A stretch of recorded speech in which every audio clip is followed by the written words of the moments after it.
Hello नमस्ते, most welcome आप सभी का। उम्मीद है सब लोग बिल्कुल बढ़िया होंगे। तो स्टार्ट करते हैं आज का सेशन। और इस वाले सेशन में हम अपनी प्रिपरेशन कर रहे हैं पॉलिटी की। और यूपीएसआई में ये 2021 में पूछे गए क्वेश्चन थे और यहां से इस बार भी बन सकते हैं क्वेश्चन। तो देखते हैं इन क्वेश्चंस को, बहुत आराम से हम इनको देखेंगे। बोलता है भारतीय संविधान की प्रस्तावना के पाठ में परिवर्तन करने वाले संवैधानिक संशोधन अधिनियम का नाम बताइए। देखो, हमारी जो प्रस्तावना है, ये जो प्रस्तावना हमने ली है वो यूएसए के संविधान से ली है, राइट बात है। और इसकी जो भाषा है ये हमने ऑस्ट्रेलिया के संविधान से ली है, ठीक है। अगर हम देखें क्या हमने इसमें कभी संशोधन किया, बिल्कुल किया है ना। इसमें हमने संशोधन किया है 42वां संविधान संशोधन 1976 से, यानी कि सिर्फ एक ही बार हमने इसमें संशोधन किया है। और कौन कौन से वर्ड जोड़े थे, जैसे कि हमने समाजवादी वर्ड जोड़ा, जैसे कि हमने अखंडता, ध्यान रखोगे क्लियर हो जाएगा, ये अखंडता वर्ड जोड़ा है, ठीक है भाई। और पंथ निरपेक्ष को जोड़ा है, ठीक है। ये हमने 3 वर्ड जोड़े हैं, ये ध्यान रखना इंपॉर्टेंट है हमारी। अच्छा ठीक है, यहां तक हमारी बात आ गई। अब आगे देखते हैं। बोलता है 42वें संवैधानिक संशोधन अधिनियम 1976 के द्वारा प्रस्तावना में कौन से 3 शब्द जोड़े गए थे। तो ये कौन सा हो जाएगा, समाजवादी, धर्मनिरपेक्ष, अखंडता। देखो धर्मनिरपेक्ष तो उसमें था ही पहले से, हमने साथ में पंथ निरपेक्ष और लिख दिया, ठीक है भाई। तो ये भी आप ध्यान रखोगे, कभी कभी पंथ निरपेक्ष को धर्मनिरपेक्ष लिख के आ जाता है पेपर में, ये ध्यान रखना, ठीक है। तो हमारा राइट आंसर क्या हो जाएगा ये, जबकि धर्मनिरपेक्ष पहले से लिखा हुआ था और पंथ निरपेक्ष बाद में हमने ऐड कर दिया उसमें। तो ये दोनों ही शब्द आपको प्रस्तावना में मिल जाएंगे, ठीक है भाई। आ जाओ नेक्स्ट पर। बोलता है हमारी प्रस्तावना में स्वतंत्रता, समानता और बंधुत्व के आव को कहां से लिया गया है, ठीक है। क्या फ्रांसीसी क्रांति, अमेरिका, या फिर आप लगाओगे रूसी, या फिर गौरवशाली क्रांति। देखो फ्रांसीसी क्रांति 1789 से लेकर 1799 के बीच में हुई थी और ये फ्रांस में हुई थी। उस क्रांति में ये जो वर्ड थे ना बहुत ज्यादा प्रसिद्ध हुए थे, स्वतंत्रता, समानता, बंधुत्व। तो इन वर्ड को हमने लेकर, है ना भाई, अपने संविधान में सेट कर लिया। ये फ्रेंच रिवॉल्यूशन में बहुत इंपॉर्टेंट है वर्ड, तो ये फ्रांस के संविधान में भी है वर्ड, और वहां से हमने अपने यहां पर ले लिए है ये, ठीक है। तो ऐसे आप ध्यान रखेंगे। आ जाओ नेक्स्ट पर। बोलता है संविधान सभा के उस सदस्य का नाम बताइए जिन्होंने की हमारे भारत के संविधान की प्रस्तावना में उन बातों को अभिव्यक्त किया है कि जिनके बारे में हमने सोचा था या इतने लंबे समय से जिनका सपना देखा था। यानी हमारे भारत की प्रस्तावना में उन बातों को उन्होंने देखा है कि भाई हाँ, जिनके बारे में हमने सोचा था, जिनका सपना देखा था, वो इस प्रस्तावना में है चीजें। तो ये बात किसने बोली है, क्या doctor B are Ambedkar ji ने बोली है, गोपाला स्वामी अयंगर ने बोली है, के एम मुंशी ने बोली है, या फिर अल्लादी कृष्णा स्वामी अय्यर ने बोली है। तो हमारा राइट आंसर हो जाएगा इन्होंने बोली है ये बात, ठीक है भाई, क्लियर हो जाएगा। अगर आपको याद हो हमारे यहां पर कैबिनेट मिशन आया था, क्या आया था, कैबिनेट मिशन। और कैबिनेट मिशन कब आया है, ये आया मार्च 1946 में। इसमें 3 सदस्य थे, जैसे कि स्टीफर्ड क्रिप्स थे, पैंथिक लॉरेंस थे, एवी अलेक्जेंडर थे।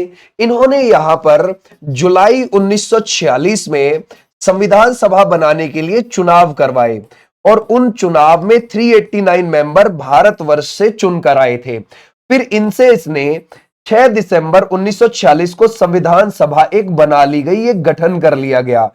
फिर 9 दिसंबर 1946 को संविधान सभा की पहली बैठक दिल्ली में हो गई, लेकिन उस समय पूरे मेंबर नहीं आए थे, केवल 207 मेंबर आए थे पहली संविधान सभा की बैठक में। और ये यहां पर एक अस्थायी अध्यक्ष थे, वो कौन थे, सच्चिदानंद सिन्हा जी, इनको बनाया गया था, है ना। सच्चिदानंद सिन्हा जी को क्या बनाया गया था, एक अस्थायी अध्यक्ष बनाया गया था संविधान सभा का 9 दिसंबर को। उसके बाद जब 11 दिसंबर को बैठक होती है 1946 में, तो स्थायी अध्यक्ष राजेंद्र प्रसाद जी आ गए थे। कौन आ गए थे, राजेंद्र प्रसाद जी। और यहां पर उपाध्यक्ष कौन थे, एच.सी. मुखर्जी, यानी कि हरेंद्र कुमार मुखर्जी यहां पर उपाध्यक्ष थे, ठीक है, क्लियर हो जाएगा। तो ये सिचुएशन आप समझोगे। उनमें से, इन मेंबर्स में से संविधान सभा के एक अल्लादी कृष्णा स्वामी अय्यर भी थे, ठीक है भाई। तो ये भी आप ध्यान रखेंगे। आ जाओ भाई आगे नेक्स्ट पर। प्रस्तावना को संविधान की राजनीतिक कुंडली के रूप में ये किसने वर्णित किया है, तो ये किया है K M Munshi is the right answer. बोलता है निम्नलिखित में से किस मामले में भारत के सर्वोच्च न्यायालय की उद्देशिका मतलब प्रस्तावना संविधान का हिस्सा नहीं है, ये बोला था, जरा बताओ। यानी कि हमारे सुप्रीम कोर्ट ने यह माना कि हमारी जो प्रस्तावना है जो आप प्रस्तावना देखते हैं ये हमारे संविधान का हिस्सा नहीं है। ये किस मामले में माना था? बेरूबारी संघ मामला। ये बेरूबारी संघ क्या है? देखो, आपको याद हो जब भारत पाकिस्तान का बंटवारा हुआ था तो जहां आज आप पाकिस्तान देखते हैं ये हिस्सा तो अलग हुआ ही हुआ था, साथ में जो आप बांग्लादेश देखते हो वो भी पाकिस्तान के हिस्से के तौर पर ही हमसे अलग हुआ था। यानी कि उसको, बांग्लादेश को पूर्वी पाकिस्तान बोला जाता था और जो आज आप पाकिस्तान देखते हो उसको पाकिस्तान ही बोला जाता था। तो ये दो हिस्से हमसे अलग हुए थे 47 में। अब क्या हुआ, जैसे मान के चलो जहां पर आज आप ये बांग्लादेश देखते हो ये पूर्वी पाकिस्तान था। क्या था? पूर्वी पाकिस्तान। ठीक है भाई, क्लियर हो जाएगा। तो यहां पर पश्चिम बंगाल में एक जगह पड़ती है ऊपर, उसका नाम है बेरूबारी। ठीक है भाई, ध्यान रखोगे, बेरूबारी संघ यहां पर। तो ये जो बेरूबारी संघ का था मामला, ये मैपिंग की वजह से इन पूर्वी पाकिस्तान वालों को ऐसे लग रहा था कि ये थोड़ा सा हमारे हिस्से में और थोड़ा सा इंडिया के हिस्से में। मैपिंग उनकी समझ में नहीं आ रही थी पूर्वी पाकिस्तान वालों की, इस वजह से यह मामला गर्मा गया था। जबकि था ये भारत के अंदर ही, समझ गए भाई? तो था ये भारत के अंदर ही और ये मामला हमारे सुप्रीम कोर्ट में चला। और जब हमारे सुप्रीम कोर्ट में चला था तो इसमें प्रस्तावना का जिक्र आया एक जगह इस मामले में। तो हमारे सुप्रीम कोर्ट ने बोला कि आप प्रस्तावना का क्यों जिक्र कर रहे हैं? प्रस्तावना तो हमारे संविधान का हिस्सा ही नहीं है, ये बोल दिया था इसमें। तो ये क्या है? बेरूबारी संघ मामले में बोला था, ये ध्यान रखना। तो बेरूबारी जगह का नाम है जो आज भी पश्चिम बंगाल में पड़ती है यहां पे। ठीक है, क्लियर हो जाएगा? अच्छा, अब इतनी बात हो गई, अब थोड़ा आगे बढ़ो। बोलते हैं प्रस्तावना में समाजवादी धर्मनिरपेक्ष अखंडता, ये अगर हम देखें ये माध्यम से, हालांकि धर्मनिरपेक्ष की जगह ध्यान रखना, धर्मनिरपेक्ष तो पहले से ही था हमारे संविधान में, पंथ निरपेक्ष ऐड किया गया था। तो समाजवादी, पंथ निरपेक्ष, अखंडता, ये किससे हो जाएंगे? 42वां संविधान संशोधन 1976 से है। निम्नलिखित में से कौन सा शब्द 26 नवंबर 1946 में ग्रहित भारत के मूल संविधान की प्रस्तावना का हिस्सा नहीं है? यानी कि जिस समय हमारा संविधान अपनाया गया है 26 नवंबर को, उस समय इनमें से आपको कौन सा हमारी प्रस्तावना का हिस्सा नहीं लगता है? तो वो हो जाएगा अखंडता, उस समय पर नहीं है, क्योंकि आपको पता है बाद में जोड़ा गया है भैया। ठीक है, तो 42वां संविधान संशोधन 1976 से, है ना, समाजवादी, है ना, पंथ निरपेक्ष, अखंडता, ये बाद में जोड़े गए हैं। ठीक है, आ जाओ नेक्स्ट पर। निम्नलिखित में से कौन सी विशेषता भारतीय संविधान की प्रस्तावना का हिस्सा नहीं है? कौन सी एक विशेषता है? क्या समानता है, संघवाद है, गणतंत्र है, या फिर आपको बंधुता लगती है? तो देखो, इसमें संघवाद कहीं नहीं है, इसको आप ध्यान रखेंगे। ठीक है भाई, आ जाओ नेक्स्ट पर। बोलता है संविधान सभा द्वारा उद्देश्य संकल्प को सर्वसम्मति से कब स्वीकार किया गया था? यानी कि ये क्या कह रहा है? अभी मैंने आपको थोड़ी देर पहले बोला कि भाई ये क्या हुआ कि 11 दिसंबर 1946 को जब बैठक हुई, है ना भाई, दोबारा से बैठक हुई। पहली बैठक तो 9 दिसंबर 1946 को हो गई थी। ठीक है, जब दोबारा हो गई तो यहां पर राजेंद्र प्रसाद जी क्या हो गए? स्थायी अध्यक्ष बन गए थे। ओके, और जब ये 13 दिसंबर को बैठक हुई ना, 13 दिसंबर को 1946 में, तब यहां पे जो नेहरू जी है उन्होंने उद्देश्य का प्रस्ताव पेश किया था। उद्देश्य का यानी कि प्रस्तावना प्रस्ताव पेश किया। ये प्रस्तावना प्रस्ताव यानी कि ये इसलिए संविधान सभा के सामने रखा था कि देखो जी, ये है प्रस्तावना, सभी सदस्य क्या इसको अपना लेते हैं, संविधान का हिस्सा मान रहे हो या नहीं मान रहे हो, क्या हम इसे संविधान में ऐड करें या ना करें? ठीक है, तो सब इस पर विचार करने लग गए और ये विचार 13 दिसंबर 1946 से ही शुरू हो गया, जब से नेहरू जी ने पेश किया प्रस्तावना प्रस्ताव कि जी ये उद्देश्य का है ना, ये प्रस्तावना है, क्या हम इसे अपने संविधान में लगा लें या ना लगा लें? है ना भाई, जरा बताओ, हमारे संविधान की अच्छे से व्याख्या करेगी। क्योंकि देखो, अगर तुम अपना संविधान पढ़ना नहीं चाहते, आप तो पेपर के लिए पढ़ते हो संविधान, अगर किसी को हमारा संविधान नहीं पढ़ना है तो प्रस्तावना को पढ़ ले। प्रस्तावना को पढ़ेगा तो उसे समझ में आ जाएगा कि हमारा जो प्रस्तावना है, हमारे जो पूरा संविधान है, वो किस ओर इशारा करता है, पूरा संविधान किस ओर इशारा करता है, वो छोटी सी प्रस्तावना ही बता देगी आपको। बस समझ गए? जैसे मान के चलो आपको भी फ्रांस का संविधान नहीं पढ़ना, तो उनका जो है प्रेम्बल पढ़ लीजिए, समझ में आ जाएगा कि उनका पूरा का पूरा संविधान किस ओर इशारा करता है। ऐसे ही इंडिया का आपको पूरा संविधान नहीं पढ़ना, सिर्फ नॉलेज के लिए इतना बताना है यहां भी हमारा संविधान किस हिसाब से बातें करता है, तो वो आप संक्षिप्त में, शॉर्ट में प्रस्तावना को पढ़ लीजिए। तो नेहरू जी ने यही बोला था कि ये प्रस्तावना है, क्या इस पर सब मुहर लगा देंगे या नहीं। तो इस चीज को एक्सेप्ट कर लिया पूरी संविधान सभा ने। कब ये कर लिया था? 22 जनवरी को 1947 को। तो हमारा राइट आंसर क्या हो जाएगा? 22 जनवरी 1947 को इस प्रस्तावना को स्वीकार कर लिया कि हां हम इसे अपने संविधान में शामिल कर लेंगे। ठीक है, तो ऐसे आप ध्यान रखोगे, कर लिया गया। तो तब भारतीय संविधान की प्रस्तावना में निम्नलिखित में से किस मूल शब्द का उपयोग यह दर्शाने के लिए किया गया है कि भारत में एक राष्ट्र का निर्वाचित प्रमुख होता है, यानी कि जो हमारा हेड है वो वंशानुगत नहीं है, किसी राजा का बेटा थोड़ी है हमारा प्रेसिडेंट, वो तो चुनकर बैठा हुआ है, वोटिंग के आधार पर बैठा हुआ है ना। तो ये कौन सा शब्द दर्शाता है? गणराज्य शब्द। ठीक है भाई, ध्यान रखोगे, यानी कि रिपब्लिक शब्द इस चीज को दर्शाता है। ठीक है, तो ऐसे आप ध्यान रखोगे कि हम एक गणराज्य देश है। बोलता है निम्नलिखित में से कौन सा शब्द भारतीय संविधान की प्रस्तावना में उल्लेखित नहीं है? ठीक है, गणराज्य, साम्यवादी, लोकतंत्र, या फिर आप लगाओगे इसमें से संप्रभु। ऑब्वियसली कौन सा आपको पता है? साम्यवादी वर्ड इसमें नहीं है। आ जाओ नेक्स्ट पर। भारतीय संविधान में निम्नलिखित में से कौन सा शब्द उल्लेखित नहीं है? कौन सा? समानता, महासंघ, संघ, या फिर आप लगाओगे पंथ निरपेक्ष। कौन सा लगता है जो एक नहीं है? तो सर महासंघ नहीं है, इसको आप हटा दोगे। बोलते हैं प्रस्तावना में कौन सा शब्द यह दर्शाता है कि भारत न तो किसी अन्य राष्ट्र के अधीन है और न ही उपनिवेश है, बल्कि एक स्वतंत्र राष्ट्र है, यानी कि अपने डिसीजन, ध्यान रखोगे, आंतरिक और बाह्य रूप से लेने के लिए बिल्कुल इंडिपेंडेंट है, स्वतंत्र है, संप्रभु है। ठीक है भाई, तो वो कौन सा वर्ड दर्शाएगा? संप्रभु। ठीक है, तो ऐसे आप ध्यान रखोगे। आ जाओ नेक्स्ट पर। भारतीय संविधान की प्रस्तावना में न्याय की अवधारणा से लिया गया है। अच्छा, ये न्याय की अवधारणा है ना भाई। अब न्याय भी तो अगर हम देखें, जैसे कि है ना, सामाजिक न्याय, आर्थिक न्याय, राजनीतिक न्याय, ये न्याय की अवधारणा हमने कहां से ली है? रूसी क्रांति 1917 से। ठीक है भाई, क्लियर हो जाएगा। ऐसे आप ध्यान रखोगे।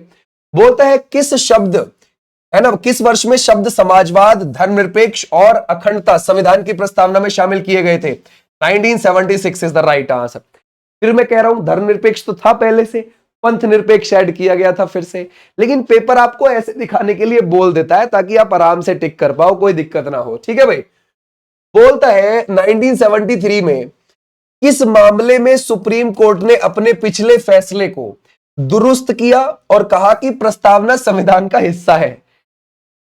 वहां जो था 1960 वाला बेरूबारी संघ मामला, बेरूबारी, याद आया? बेरूबारी संघ मामला, उसमें तो कह रहा था, है ना भाई, उस मामले में तो प्रस्तावना का मना ही कर दिया था सुप्रीम कोर्ट ने कि वो तो हिस्सा ही नहीं है। ठीक है भाई, और यहां पर 1973 में आकर केशवानंद भारती बनाम केरल राज्य में बोल दिया कि हां हमारे संविधान का हिस्सा भी है प्रस्तावना, और इसमें तुम संशोधन भी कर सकते हो, इसमें संशोधन भी किया जा सकता है ना भाई। क्लियर हो जाएगा, तो इसमें बोल दिया। आ जाओ भाई नेक्स्ट पर। के मुंशी द्वारा निम्नलिखित में से किसे हमारे संप्रभु लोकतांत्रिक गणराज्य की कुंडली के रूप में परिभाषित किया गया है? तो हमारा क्या हो जाएगा? उद्देश्य का, यानी कि प्रस्तावना को किया गया है। ठीक है भाई, आ जाओ नेक्स्ट पर। बोलता है निम्नलिखित में से किसने उद्देश्य प्रस्ताव पेश किया जिसको बाद में भारत के संविधान की प्रस्तावना के रूप में ग्रेड कर लिया? नेहरू जी ने किया था। तो हमारा राइट आंसर क्या हो जाएगा? ये, और 13 दिसंबर को किया था। ठीक है, मौलिक अधिकार का उल्लेख भारतीय संविधान के किस भाग में किया गया है? हमारे देखो मौलिक अधिकार ऐसा है, ये जो मौलिक अधिकार है आपको भाग 3 में देखने को मिल जाएंगे और आर्टिकल 12 से 35 के बीच में देखने को मिल जाएंगे, और ये हमने यूएसए से लिए हैं। यूएसए में बिल ऑफ राइट्स है। ठीक है भाई, ध्यान रखोगे, बिल ऑफ राइट्स, वहां से हमने लेके अपने संविधान में ये ध्यान रखोगे शामिल किए हैं। ओके, तो हमारा राइट हो गया यहां पर ये। अच्छा, शुरू में हमारे पास ये 7 थे जब हमारा संविधान लागू हुआ था 26 जनवरी 1950 को। हमारे पास कितने थे? ये 7 थे, 7 मौलिक अधिकार, लेकिन एक हटा दिया।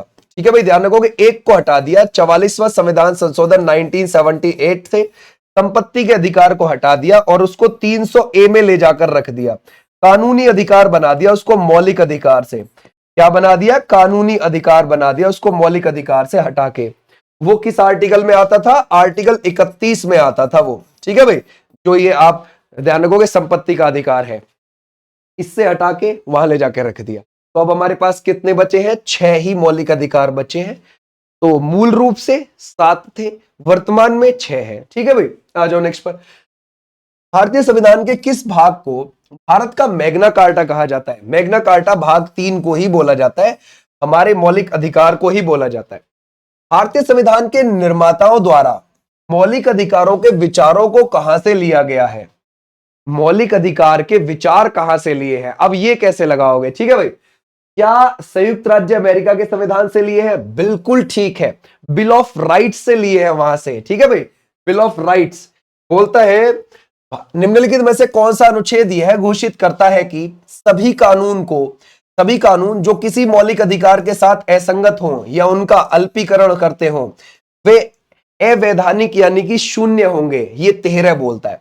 जैसे मान के चलो ये यूं कह रहा है 12 से 35 के बीच में हमारे मौलिक अधिकार है। मान के चलो हमारी संसद ने कोई ऐसा कानून बना दिया जो मौलिक अधिकारों को कम करता है या उन्हें हानि पहुंचाता है, तो वो खुद ही खत्म माना जाएगा, वो शून्य माना जाएगा कानून। ये बात ध्यान रखना। ठीक है भाई, तो हमारा राइट कौन सा हो जाएगा? ये 13 में लिखी हुई है बात। आ जाओ नेक्स्ट पर। बोलता है भारतीय संविधान के अनुच्छेद 14 में कानून के समक्ष समानता की अवधारणा ये कहां से ली गई है? अच्छा, इसमें बड़े ध्यान से सुनेंगे। ये यूं कह रहा है कानून के समक्ष समानता, कानून की नजर में सब इक्वल है। आपको तो वैसे भी पता है कि भाई 14 से 18 तक समानता की ही बात करी गई है, समानता की बात करी गई है, चाहे 14 है, 15 है, 16 है, 17 है, 18 है ना। जैसे 14 में क्या है? विधि के समक्ष समानता, यानी कि कानून की नजर में सब इक्वल है, विधि के समक्ष समानता की बात करी गई है। और जैसे आप देखते हो 15 में जैसे कि धर्म हो गया, जाति हो गया, या फिर लिंग हो गया, या फिर जन्म स्थान हो गया, जन्म स्थान, इसके आधार पर कोई भेदभाव नहीं किया जाएगा, सबको समान समझा जाएगा। 16 में है लोक नियोजन में समान अवसर, यानी कि नौकरी पैसे में आपको, है ना भाई, ध्यान रखोगे समान अवसर दिया जाएगा। ये भी आप ध्यान रखोगे, समान अवसर दिया जाएगा। ओके, और अगर हम देखें अगला वाला 17 में क्या है? छुआछूत के अंत, अनटचेबिलिटी की बात बोली गई है। ओके भाई, छुआछूत के अंत की बात बोली गई है। और इसमें है 18 में उपाधियों के अंत की बात है। ठीक है भाई, उपाधियों के अंत की बात है। अच्छा, अब देखो जरा, ये हमसे कह रहा है कि भाई 14 में कानून के समक्ष समानता की अवधारणा हमने कहां से ली है? ब्रिटिश संविधान is the right answer. Okay, British संविधान is the right answer. Okay, अब देखो ध्यान से, बोल रहा है भारतीय संविधान में अनुच्छेद 14 में कानूनों के समान संरक्षण की अवधारणा ये कहां से ली गई है? ठीक है भाई, जरा बताओ। यानी कि कानूनों के समान संरक्षण ये अमेरिका के संविधान से ली गई है। आप बोलोगे सर ये क्या है भाई, है ना। देखो इस वाले में आओ, इस वाले में कह रहा है कानून के समक्ष समानता, कानून की नजर में सब इक्वल है, बराबर है। ठीक है भाई, और यहां कह रहा है कि कानून के समान संरक्षण की अवधारणा ये अमेरिका के संविधान से ली गई है। यानी कि किसी भी परिस्थिति में किसी भी व्यक्ति से, है ना भाई, गलत व्यवहार नहीं किया जाएगा। किसी भी परिस्थिति में किसी भी व्यक्ति से कोई गलत व्यवहार नहीं किया जाएगा। ये आर्टिकल 14 बोलता है, कानूनों के समान संरक्षण की बात बोलता है। ठीक है भाई, ध्यान रखोगे, यानी कि समान व्यवहार किया जाएगा, उससे किसी भी परिस्थिति में कोई गलत व्यवहार नहीं किया जाएगा, सबसे समान व्यवहार किया जाएगा, ये बात बोलती है ना। ये हमने अमेरिका के संविधान से लिया है, और ये वाली चीज हमारी यहां से आर्टिकल 14 में ध्यान रखोगे। ठीक है भाई, क्लियर हो जाएगा। आ जाओ नेक्स्ट पर, दोनों अलग अलग चीज है। भारतीय संविधान के निम्नलिखित में से किस अनुच्छेद में कानून का शासन है? यानी कि विधि का शासन आप किस में देखते हो? ऑब्वियसली, ठीक है भाई, 14 इज द राइट आंसर।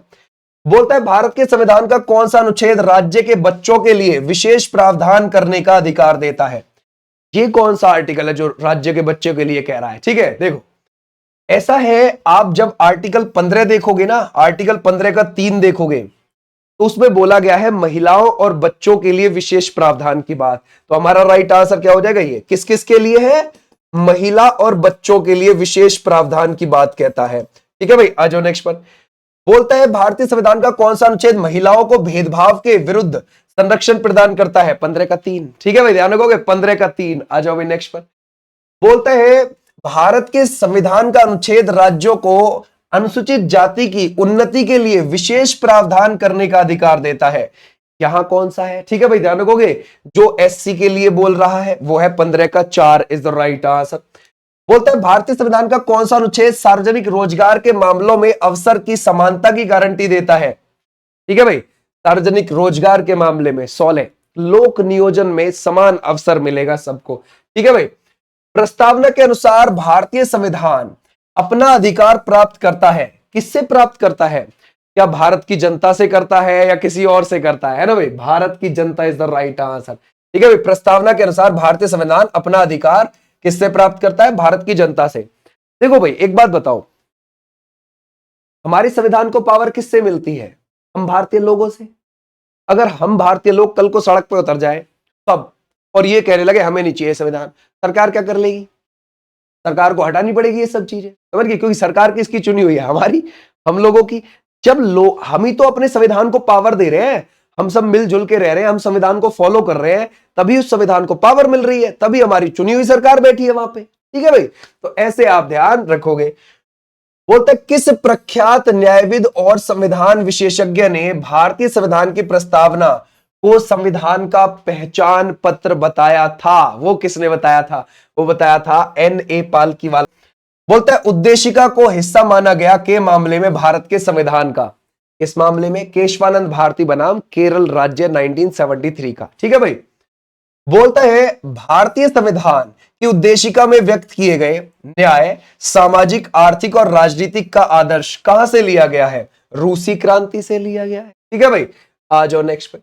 बोलता है भारतीय संविधान की प्रस्तावना में निम्न में से किस मुख्य शब्द का उल्लेख भारत के सभी लोगों के बीच सामान्य भाईचारे की भावना को प्राप्त करने के उद्देश्य से किया गया? बंधुता।